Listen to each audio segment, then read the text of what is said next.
Good evening. 24 hours ago, it had seemed the battle in the Spratly Sea might soon be over.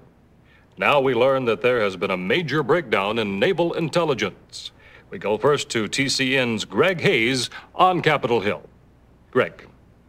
Jim, this was a snafu that jeopardized the lives of thousands of U.S. sailors in the Spratlys area. And the politicians on the House Intelligence Committee want answers. Electronic intelligence gathering, or ELINT as they call it, demonstrated an almost total absence of Chinese submarines in the region. But the intelligence was wrong, and the American submarine Cheyenne nearly found out the hard way. On patrol, the Cheyenne was suddenly and unexpectedly confronted by several Chinese subs. While the Cheyenne escaped unscathed and managed to damage a number of enemy vessels, this incident has certainly shaken up the defense establishment here in Washington.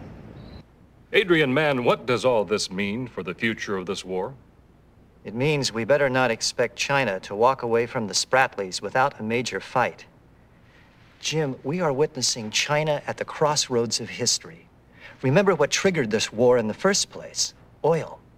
The Chinese have had their eye on the Spratlys since the foundation of the People's Republic. They wanted the oil they suspected was under the Spratlys. For China, which has only limited energy supplies, such resources would be invaluable. But they didn't have the technology to find it.